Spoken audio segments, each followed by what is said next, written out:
One हमारी जीवन रेखा है। एक शाम बूझो एक वृद्ध व्यक्ति के साथ पार्क में गया। उसने उनका परिचय अपने मित्रों से करवाया। प्रोफेसर अहमद विश्वविद्यालय में कार्यरत एक वैज्ञानिक थे। बच्चे खेलने लगे और प्रोफेसर अहमद एक बेंच पर बैठ गए। वे थके हुए थे, लेकिन उन्होंने शहर के स्वर्ण जयंती समारोह में भागीदारी की थी।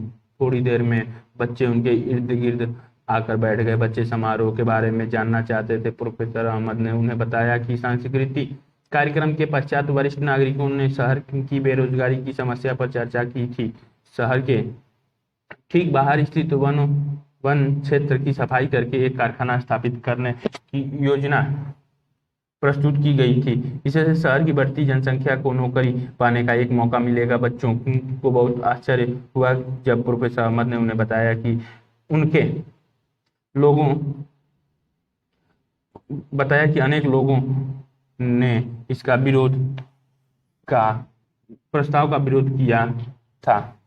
प्रस्ताव के विरोध के कारण बताते हुए प्रोफेसर अहमद ने समझाया कि हरे भरे वन हमारे लिए उतने ही महत्वपूर्ण है जितना हमारे फेफड़े हैं, इसीलिए इन्हें हरे फेफड़े भी कहा जाता है। वन जल शोधन तंत्र के रूप में भी कार्य करते हैं। उनकी बात सुनकर बच्चे भ्रमित हो गए। प्रोफेसर अहमद समझ गए कि बच्चों ने वन नहीं देखा है। बच्चे वन के बारे में और अधिक जानना चाहते थे, अतः उन्होंने प्रोफेसर अहमद के साथ वन में जाने का निश्चय किया। वन भ्रमण एक रविवार प्रातः बच्चे चाकू, हैंडलेस छड़ी, नोटबुक आदि जैसी कुछ वस्तुएं साथ लेकर प्रोफेसर अहमद के गांव के समीप के वन की ओर निकल पड़े। रास्ते में उनके पास के गांव का अपनी उम्र का एक लड़का टीबू मिला, जो अपनी चाची के साथ मवेशियों को वन में चराने ले जा रहा था। उन्होंने पाया कि टीबू बहुत फुर्तीला है, क्योंकि वह मवेशियों के झुंड को एक साथ रखने के लिए आनन फानन में यहाँ वहाँ जा रहा था। बच्चों को देखकर टीबू ने भी उनके साथ चलना शुरू कर दिया, जबकि मवेशियों को लेकर उसकी चाची दूसरी ओर निकल गई। जैसे ही उन लोगों ने वन में प्रवेश किया, टीबू ने अपना हाथ उठाकर सबको शांत रहने के लिए संकेत दिया, क्योंकि शोर से वन में रहने वाले जंतुओं को परेशानी हो सकती थी। फिर टीबू उन्हें वन में ऊंचाई पर स्थित ऐसे स्थान पर ले गया जहां से सभी वन का व्यापक दृश्य देख सके। बच्चे आश्चर्यचकित हो गए, क्योंकि उन्हें दूर दूर तक कहीं भी जमीन दिखाई नहीं दे रही थी। चित्र 17.1 विभिन्न वृक्षों के शिखरों ने भूमि के ऊपर हरा आवरण सा बना दिया था। यद्यपि आवरण वन का एक दृश्य चित्र में वन 17.2 में कुछ वन्य जंतु दिखाए गए हैं। समान नहीं था। वहां का वातावरण शांत था और ठंडी हवा मंद गति से बह रही थी। इससे काफी बच्चे तरोताजा और प्रसन्न हो गए। नीचे आते समय बच्चे अचानक पंछियों की चहचहाट और वृक्षों की ऊंची ऊंची आवाजों, ऊंची ऊंची शाखाओं की ओर से कुछ विशेष ध्वनियों का शोर सुनकर उत्तेजित हो गए। टीबू ने उन्हें शांत रहने को कहा, क्योंकि यह वहां की सामान्य घटना थी। बच्चों की उपस्थिति के कारण कुछ बंदर वृक्षों पर और ऊंची शाखाओं पर चढ़ गए थे, जिससे वहां विश्राम कर रहे पंछी अशांत हो गए थे। जंतु अक्सर अन्य जंतुओं को सचेत करने के लिए विशेष प्रकार की ध्वनि करके चेतावनी देते हैं। टीबू ने यह भी बताया कि सुकर, कोराह या सुअर, गैर बाइसन, गीदड़ से ही हाथी जैसे जंतु वन के अधिक सघन क्षेत्रों में रहते हैं। चित्र 17.2 प्रोफेसर अहमद ने बच्चों को सावधान किया कि उन्हें वन के अधिक सघन क्षेत्रों में नहीं जाना चाहिए। बूझो और पहेली को याद आया कि उन्होंने कक्षा 6 में वनों को आवासों के रूप में पढ़ा था। ये चित्र 17.3 में एक आवास के रूप में दिखाया गया है। चित्र 17.2 वे स्वयं देख रहे थे कि वन किस प्रकार अनेक जंतुओं और पादपों के लिए आश्रय या आवास प्रदान करते हैं। ये वन के कुछ वृक्ष नीम, बांस और शीशम, सेमल, वनों में पाए जाने वाले कुछ पादप ये चित्र में दिखाए गए हैं। जिस भूमि पर बच्चे चल रहे थे वह उबड़ खाबड़ थी और अनेक वृक्षों से ढकी थी। चित्र 17.4 ट्यूबुनेसाल टीक, सेमल, शीशम, नीम, पालस, अंजीर, खैर, आंवला, बांस, कचनार आदि के वृक्षों की पहचान करने में उनकी मदद की। प्रोफेसर अहमद ने बताया कि वन में अनेक प्रकार के वृक्ष, झाड़ियां, शाक और घास पाई जाती हैं। वृक्षों पर विभिन्न प्रकार की विसर्पी लताएं और आरोही लताएं भी लिपटी हुई थी।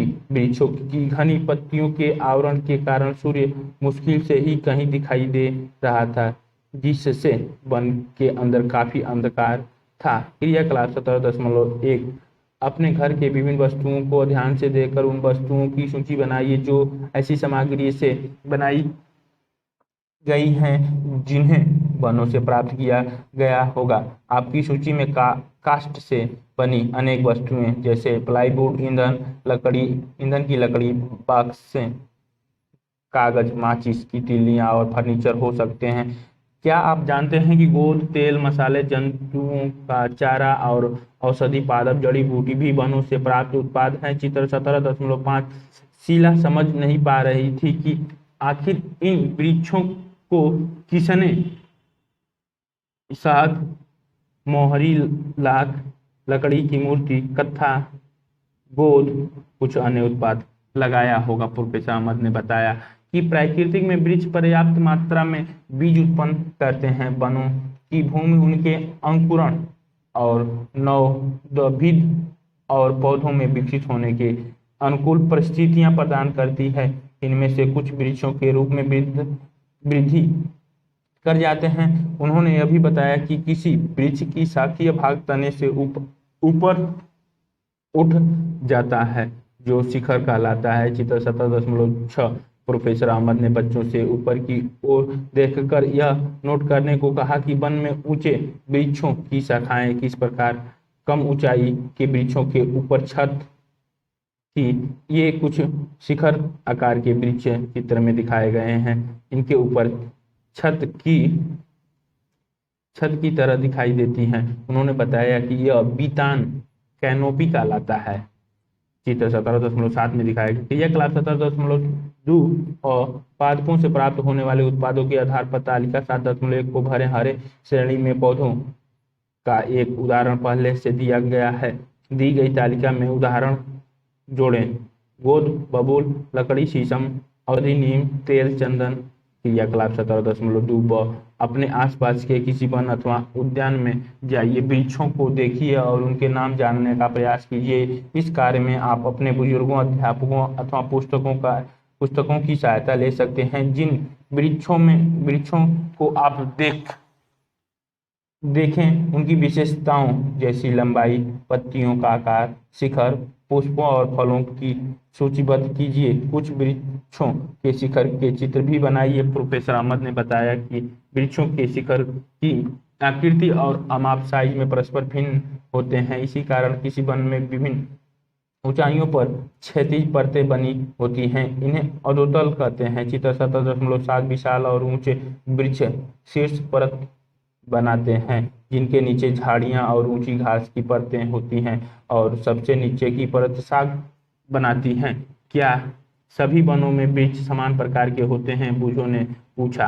प्रोफेसर अहमद ने कहा, नहीं, विभिन्न शिखर, अधोतल मीन्स कैपोन और उसके नीचे का तल दिखाया गया है। जलीय परिस्थितियों के कारण वृक्षों और अन्य प्रकार के पादपों की किस्मों में भिन्नताएं पाई जाती हैं। जंतुओं के प्रकार भी विभिन्न वनों में भिन्न होते हैं। कुछ बच्चे झाड़ियों और शाखों के पुष्पों पर यहाँ वहाँ मंडराने वाले खूबसूरत तितलियों को देखने में व्यस्त थे।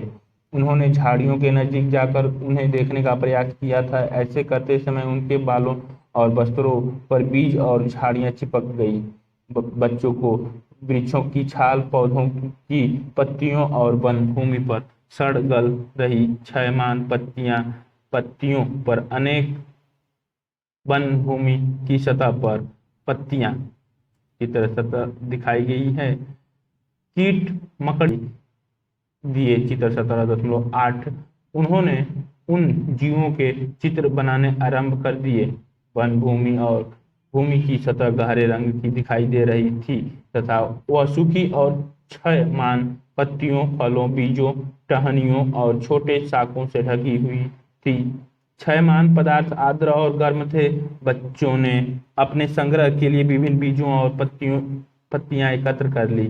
वन भूमि पर सूखी पत्तियों के ऊपर चलना किसी स्पंजी गलीचे पर चलने के समान प्रतीत हो रहा था। क्या क्षयमान पदार्थ सदैव गर्म होते हैं? प्रोफेसर अहमद ने सुझाया कि बच्चे इस प्रश्न का उत्तर प्राप्त करने के लिए क्रियाकलाप कर सकते हैं। क्रियाकलाप 17.3 एक छोटा गड्ढा खोदिए, इसे सब्जियों के कचरे और सूखी पत्तियां आदि से भरकर मिट्टी से ढक दीजिए। इसके ऊपर कुछ जल भी डाल दीजिए। 3 दिन बाद मिट्टी की ऊपरी परत हटा दीजिए। क्या गड्ढा भीतर से गर्म लगता है? पहेली ने पूछा। वन में इतने सारे वृक्ष हैं, यदि हम कारखाने के लिए कुछ वृक्षों को काट दें तो क्या फर्क पड़ेगा? प्रोफेसर अहमद ने बताया। तुमने स्वपोषी, परपोषी और मृतपोषियों के बारे में पढ़ा है। तुमने पढ़ा है कि हरे पादप किस प्रकार भोजन का निर्माण करते हैं। सभी जंतु, चाहे वे शाक बच्छी हों अथवा मांस बच्छी, अंततः भोजन के लिए पादपों पर ही निर्भर होते हैं। जो जीव पादपों का भोजन करते हैं उन्हें अक्सर अन्य जंतुओं द्वारा भोजन के रूप में ले लिया जाता है और इस प्रकार यह क्रम चलता रहता है। उदाहरण के लिए घास को कीटों द्वारा खाया जाता है, जिन्हें मेढक खा लेते हैं। मेढक को सर्प खा लेते हैं। इसे खाद्य श्रृंखला कहा जाता है। घास, कीड़, मेढक, सर्प, उकाब, गरुड़ के वन में अनेक खाद्य पदार्थ श्रृंखलाएं पाई जाती हैं। सभी खाद्य श्रृंखलाएं परस्पर संबंध होती हैं। यदि किसी खाद्य श्रृंखला में कोई विघ्न पड़ता है तो यह अन्य श्रृंखलाओं को प्रभावित करता है। वनों का प्रत्येक भाग अन्य भागों पर निर्भर होता है। यदि हम वन के किसी घटक जैसे वृक्ष को अलग कर दें तो इससे अन्य सभी घटक प्रभावित होते हैं। प्रोफेसर अहमद ने बच्चों से वन भूमि की सतह से पत्तियों को उठाकर उन्हें हैंडलेस से देखने के लिए कहा। उन्हें क्षयमान पत्तियों पर नन्हे मशरूम दिखाई दिया। उन्हें नन्हे कीटों, मिलीपिंडों, सहस्त्रपादों, चींटों और भृंगों की सेना भी उन पर दिखाई दी। उन्हें आश्चर्य हो रहा था कि ये जीव वहां कैसे रहते हैं। प्रोफेसर अहमद ने बताया कि आसानी से देखे जा सकने वाले इन जीवों के अतिरिक्त यहाँ अनेक जीव और ये क्रम दिखाया गया है कि पोषक नीचे अपघटन, मृदा, जल और प्रकाश संश्लेषण, कार्बन डाइऑक्साइड और ऑक्सीजन। वनों में पादप, मृदा और अपघटनों का परस्पर संबंध दिखाया गया है।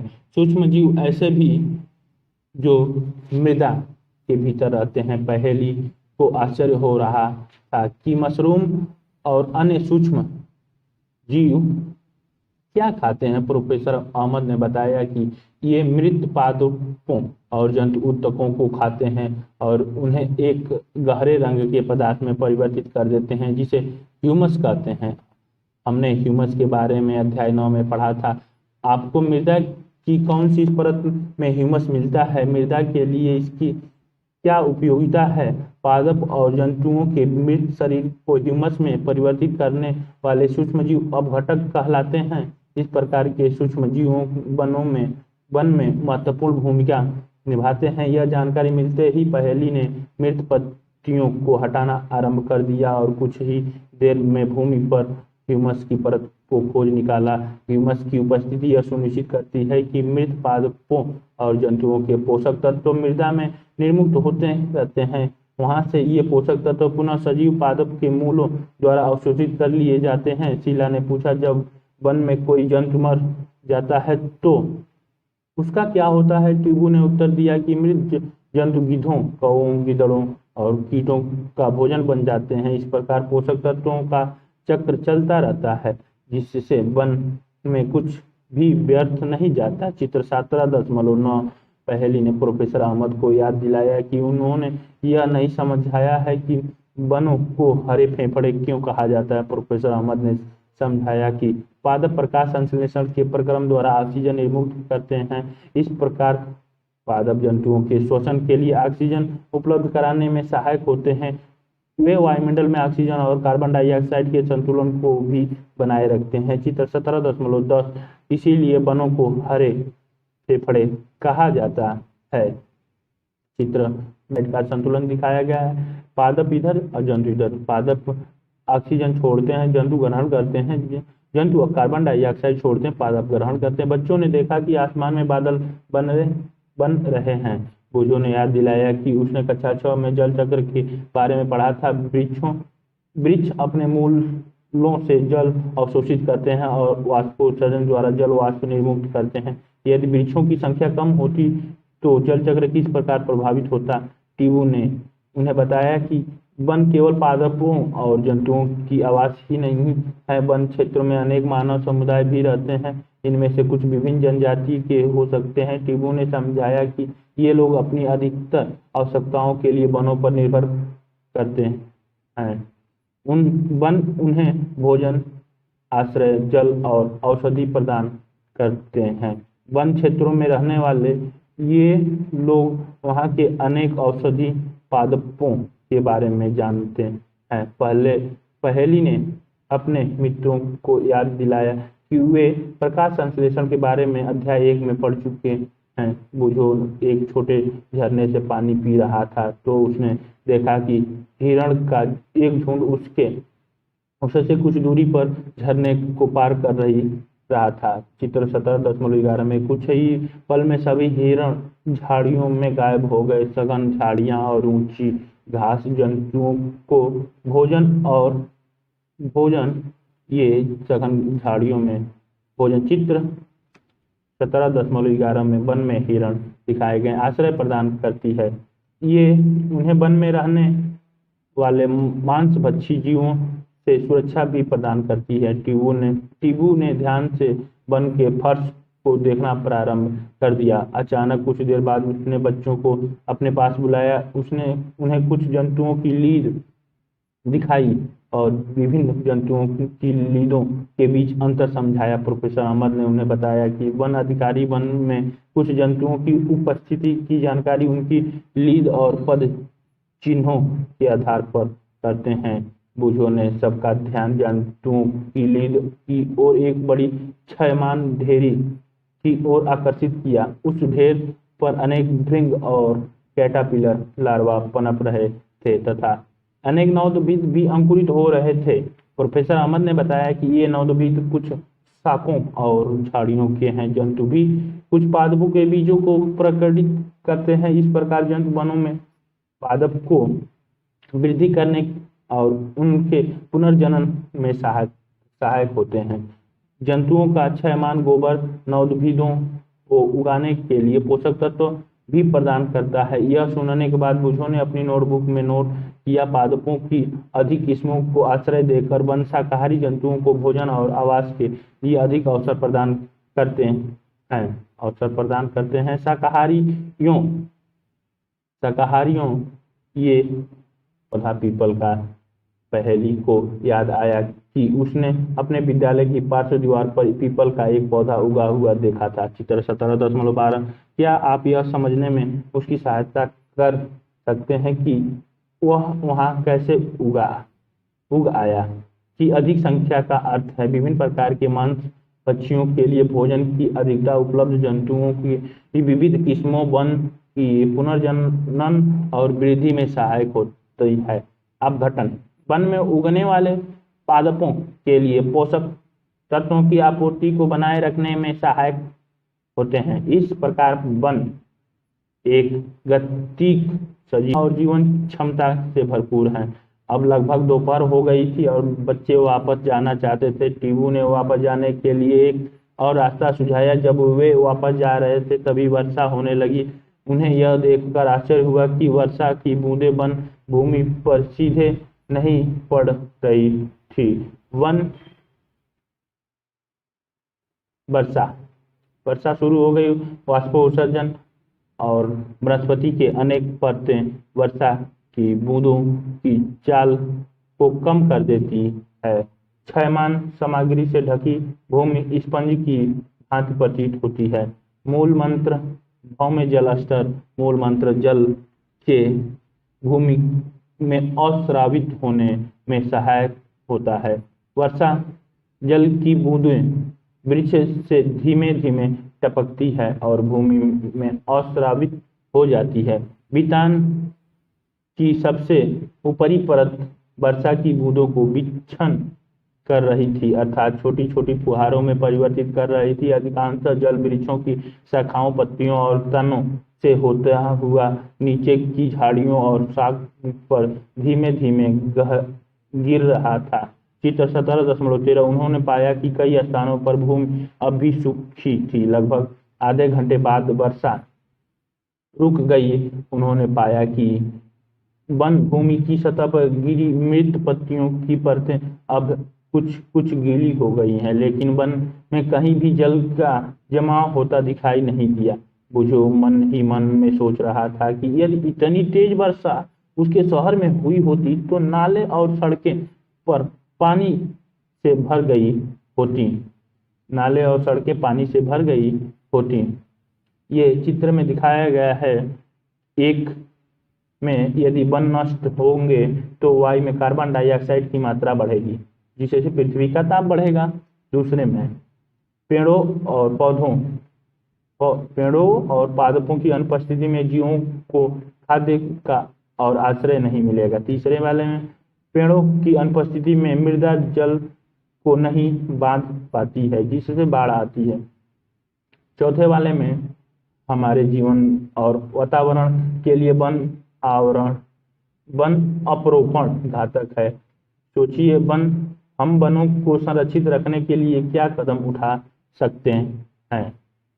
ये चित्र में दिखाए गए हैं। क्या जब आपके है तो क्या होता है। प्रोफेसर अहमद ने उन्हें बताया कि वन वर्षा जल के प्राकृतिक अवशोषक का कार्य करते हैं और उसे अस्रवित होने देते हैं। यह वर्ष भर भूमि जल स्तर को बनाए रखने में सहायक होता है। वन न सिर्फ बाढ़ों को नियंत्रित करने में सहायक होते हैं, बल्कि नदियों में जल के प्रवाह को बनाए रखने में भी सहायक होते हैं, जिससे हमें जल की सतत आपूर्ति मिलती रहती है।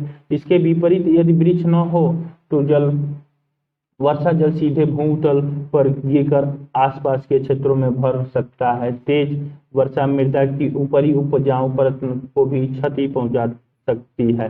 वृक्षों तथा अन्य पौधों के मूल सामान्यतः मृदा को एक साथ बांधे रखते हैं, लेकिन इनकी अनुपस्थिति में मृदा वर्षा जल के साथ बह जाती है, अर्थात उसका अपरदन हो जाता है। लौटते समय बच्चों ने टिबू के गांव में 1 घंटे का समय बिताया। गांव का मौसम काफी सुहाना था। गांव वासियों ने उन्हें बताया कि आसपास वन से घिरा होने के कारण यहाँ अच्छी वर्षा होती है, हवा भी ठंडी रहती है, यहाँ ध्वनि प्रदूषण भी कम है, क्योंकि वन वहां से गुजरने वाले सड़कों के वाहनों के शोर को अवशोषित कर लेते हैं। बच्चों ने गांव के इतिहास के बारे में भी जानकारी प्राप्त की। उन्होंने यह जानकर आश्चर्य हुआ कि उस क्षेत्र के गांव और कृषि के लिए खेत लगभग 60 वर्ष पहले वन को काटकर उपलब्ध किए गए थे। टीबू के दादाजी ने उन्हें बताया कि जब वे छोटे थे तब गांव का क्षेत्र इतना बड़ा नहीं था जितना आज है। यह वनों से घिरा हुआ भी था। सड़कों, इमारतें आदि के निर्माण, औद्योगिक विकास और लकड़ी की बढ़ती हुई मांग के कारण वनों का कटाव हो रहा है और वे लुप्त होने लगे हैं। दादाजी खुश नहीं थे, क्योंकि उनके गांव के समीप के वनों का पुनर्जनन नहीं हो रहा है और वह पालतू पशुओं द्वारा अत्यधिक चराई और वृक्षों के अंधाधुंध कटाई के कारण लुप्त होने के कगार पर है। प्रोफेसर अहमद ने कहा कि यदि हम समझदारी से काम लें तो हम वनों और पर्यावरण को संरक्षित कर रखने के साथ साथ विकास कार्य भी कर सकते हैं। बच्चों ने ऐसी घटनाओं के परिणामों को दिखाने के लिए कुछ चित्र बनाए। वन भ्रमण के उपरांत प्रोफेसर अहमद ने बच्चों से सारांश में वनों के महत्व के बारे में लिखने को कहा। बच्चों ने लिखा, वन हमें ऑक्सीजन प्रदान करते हैं, वे मृदा को सुरक्षा करते हैं और अनेक जंतुओं को आश्रय प्रदान करते हैं। वन आसपास के क्षेत्रों में वर्षा का उचित स्तर बनाए रखने में सहायक होते हैं। वन औषधि पादपों, काष्ठ और अनेक अन्य उपयोगी उत्पादों के स्रोत हैं। हमें अपने वनों को संरक्षित रखने के लिए हर संभव प्रयास करना चाहिए। यदि वन लुप्त हो जाए तो क्या होगा? प्रमुख शब्द वृक्ष वितान, वृक्ष शिखर अपघटन, ह्यूमस पुनर्जनन, बीज प्रकीर्णन, मृदा अपरदन, आधे तल वन आरोपण। सारांश: क्या आपने सीखा? वन से हमें अनेक उत्पाद मिलते हैं। वन विभिन्न पादप, जंतुओं और सूक्ष्मजीवों से मिलकर बना एक तंत्र है। वनों की सबसे ऊपरी परत वृक्ष शिखर बनाते हैं, जिसके नीचे झाड़ियों द्वारा बनी परत होती है। शाक वनस्पतियां सबसे नीचे की परत बनाती हैं। वनों में वनस्पतियों की विभिन्न परतें जंतुओं, पंछियों और कीटों को भोजन और आश्रय प्रदान करती हैं। वनों के विभिन्न घटक एक दूसरे पर निर्भर होते हैं। वन वृद्धि करते हैं और परिवर्तित होते रहते हैं तथा उनका पुनर्जनन हो सकता है। वन में मृदा, जल, वायु और सजीवों के बीच परस्पर क्रिया होती रहती है। वन मृदा को अपरदन से बचाते हैं।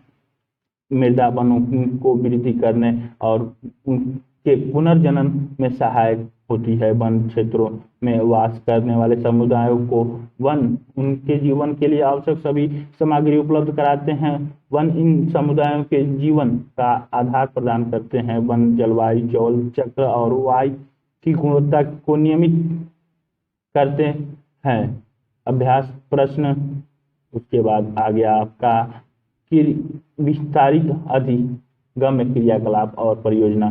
पर्यावरण विभाग को निर्णय करना है कि क्या आवासीय कॉम्प्लेक्स बनाने के लिए आपके क्षेत्र के वनों के कुछ हिस्से को काटकर साफ करना उचित होगा। एक सजग नागरिक के नाते सरकार के विभाग को अपना मत बताते हुए एक पत्र लिखिए। इस वन का भ्रमण कीजिए। यहाँ कुछ बातें बताई गई है जो आपकी यात्रा को अधिक उपयोगी बना देगी। सुनिश्चित कर लीजिए कि आपके पास वन में जाने की अनुमति है। सुनिश्चित कर लीजिए कि आप वहां भटकेंगे नहीं और अपनी राह स्वयं ढूंढ लेंगे। वहां का मानचित्र लीजिए और किसी ऐसे व्यक्ति को अपने साथ ले जाइए जो उस स्थान से परिचित हो। आप वहां जो कुछ देखते हैं और करते हैं उसका विवरण नोट कीजिए। ध्यानपूर्वक किए गए प्रेक्षण उसके भ्रमण को दिलचस्प बना देगा। चित्र बनाना और तस्वीरें खींचना भी उपयोगी होते हैं। आप पंछियों की ध्वनि को रिकॉर्ड कर सकते हैं। विभिन्न प्रकार के बीज और कठोर फल जैसे बादाम, सुपारी, नारियल आदि गिरी फल एकत्रित कीजिए। विभिन्न प्रकार के वृक्षों, झाड़ियों, शाखों आदि को पहचानने का प्रयास करें। वन के विभिन्न स्थानों और विभिन्न परतों से पादपों की सूची बनाइए। आप सभी पादपों के नाम संभवतः नहीं जान पाए, लेकिन वे कहाँ होते हैं यह देखना और रिकॉर्ड करना उपयोगी होगा। पादप की औसत ऊंचाई, शिखर के आकार, छाल के गठन, पत्तियों के अमाप, साइज और पुष्प के रंग को नोट कीजिए। जंतुओं की लीद को पहचानना सीखिए। वन अधिकारियों और आसपास के गांव के व्यक्तियों और अन्य दर्शकों का साक्षात्कार लीजिए। आपको कभी पंछियों के अंडे एकत्रित नहीं करने चाहिए और न ही उनके घोंसले को कभी छेड़ना चाहिए। आप और अधिक जानकारी के लिए ये निम्नलिखित वेबसाइट देख सकते हैं: www.wildindia.com। क्या आप जानते हैं भारत में कुल क्षेत्रफल का लगभग 21% वन क्षेत्र है। स्वतंत्रता प्राप्ति के बाद से यह निरंतर कम होता जा रहा है, लेकिन ऐसी प्रतीत होता है कि अब हमने वन आच्छादित क्षेत्रों के महत्व को समझ लिया है। हाल के वर्षों में किए गए सर्वेक्षण से यह संकेत मिल रहे हैं कि वन आच्छादित क्षेत्रों में थोड़ी वृद्धि हुई है।